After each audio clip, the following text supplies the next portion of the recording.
Coming up on National Report, day 9 of Putin's war. Russian forces now in control of the largest nuclear power plant in Europe after shelling and intense fighting caused a fire overnight. We've got the latest for you live coming up. And crude intentions in the White House press briefing room yesterday. Jen Psaki saying President Biden still buys oil from Russia because he's trying to lessen the pain Americans feel at the pump. But not everyone is seeing it that way. As long as we're buying Russian oil, though, aren't we financing the war? Well, Jackie, again, it's only about 10% of what we're importing. I've not made any announcement about any decision on that front. Vladimir Putin offering money to the families of his Russian fallen soldiers, comrades. But Ukrainian President Zelensky saying the Russian leader left his own soldiers there to die, accusing Russia of Nazism and genocide. A lot to get to this Friday morning. Hello, everyone. Welcome to National Report. It's Friday, March 4th. I'm Emma Reckenberg. Good morning, Emma. Good morning to all of you. Thank you for staying with us here on Newsmax. I'm Daniel Cohen. Sean Kreisman will be back on Monday. Day 9 of the Russian invasion in Ukraine. The wrath of Putin's fury continues to burn cities and neighborhoods in and around the region, while the fire at the Ukrainian nuclear plant is now under control. The nuclear power plant seen here before the battle, a sprawling complex, the largest nuclear reactor in Europe. And notice the orange circular tops of the reactors on screen. They remain intact. No radiation leaked, as confirmed by international monitoring services. Ukrainian President Zelensky holding a news conference in an undisclosed location and then taking to Twitter, saying Putin would have been fine with the plant leaking radiation while pleading with NATO allies to help. Growing calls from both sides of the aisle to cut off oil in the U.S. coming in from Russia. And when it comes to the U.S. economy, the February jobs report is out. 678,000 jobs added, more than expected, plus unemployment rate falling to 3.8%. We'll take a closer look at the impact of those numbers coming up in just a moment. Meanwhile, though, in Ukraine, the 40-mile Russian convoy continuing to inch its way closer toward Kyiv in the 9th day of war. This as NATO does reject that call from Zelensky to implement a no-fly zone over Ukraine. Let's go now to our foreign correspondent, Chuck Holton, for the latest live on the ground in Ukraine. Chuck, good morning to you.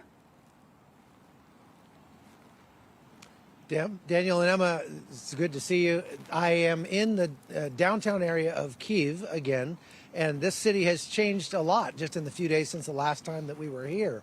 Driving in today, there are just an incredible amount of fortifications that have been thrown up as the people who are left here continue to try and get this city ready for what they believe will be a long siege and a big battle to come.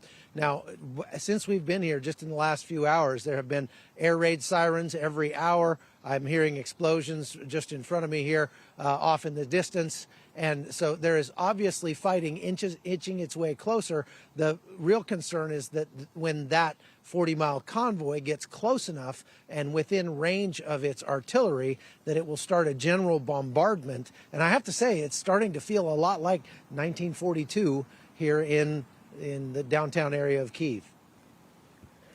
Chuck, it's just incredible, the developments that take place as we monitor day 9. We learned yesterday, though, that there was almost an agreement between delegations, between Russian delegators and Ukrainians as well, that there would be some sort of human corridors as well for civilians to escape from. What more can you tell us about that? We've heard the same thing, and as we were driving in today, we're about the only car coming north, while the southbound lanes were absolutely completely packed for hundreds of kilometers. I mean, just at almost standstill. It looked like a hurricane in Houston, Texas or something. And so I didn't realize there were that many cars left in Kyiv, but there apparently were, and they're all trying to go south to Moldova now because the border of Poland is so full. And, you know, people are spending a lot of time looking at their phones. They're sharing videos on Twitter and on all these different social media outlets. In so doing, it's really horrific. I think this is probably, you know, in a regular war, you wouldn't see what's going on unless it was right around you. But now they're seeing the horrific images coming out of every corner of this country, and people are just in shock. So whoever is left here in Kyiv is preparing for a long, hard slog ahead. Yeah, those who haven't left are arming themselves and willing to fight for their country. Chuck Holton live for us in Ukraine with the latest there. Chuck, thank you. Our next guest is offering his own critique of President Biden, saying that under his State of the Union, America is not looking too good, tweeting this, saying, overall food prices hit a 17-year high, inflation hit a 40-year high, nearly 2 million illegal immigrants apprehended at the border, gas has gone up 40% nationwide, 115% increase in ambush-style attacks on law enforcement officers. Joining us now to discuss, Republican Congressman from Texas, Pete Sessions, who sent that tweet out there. Congressman, thank you for taking the time. Of course, we are monitoring an international crisis, but as you point out, America also dealing with challenges as well. Emma, good morning. This is right in front of us and was in front of us when the president spoke, who sounded like a commentator, that he was talking about something rather than action that America should take. This is stunning to people, I believe, across this country, that America is simply on the sideline and watching ourselves still buy Russian oil that helps this thug Putin to fund his war effort. This is what happens when America is weak. When America is weak and we do not know what to do in this. This is also a scenario of why we say, is a president ready to defend freedom and America? This president is letting the fear of Russia get in the way of doing something to help a great nation that Ukraine is. And it's not only a sad day, but it's a new foreign policy that's being established right before our eyes about America will sit back because we are weak and incapable effectively having a foreign policy against the thug. Well, you brought up foreign policy and foreign policy challenges as well for this administration. When you watch what's happening in Ukraine under Vladimir Putin and his direction of Russian troops to invade, does that concern you about what might happen next with China and advances on Taiwan? Well, of course it does. And we've been stating this for quite some time, that when America is weak, the world is in trouble. When America is strong, freedom and the world is better. It actually is an old axiom, peace through strength. And when you have strength, you have peace. I will be going next weekend with a group of my colleagues directly to the front line, just as we have a group of people going this weekend. It is there to offer a message also to our foreign friends in NATO that the United States not only cares about them, but we need action. We are going to hear firsthand this weekend and next weekend what our allies have been privately saying to our State Department and our intelligence people and to the White House about what their needs are. And I believe we'll find out that this White House has ignored their pleas to be prepared, and now we see the carnage in front of the world.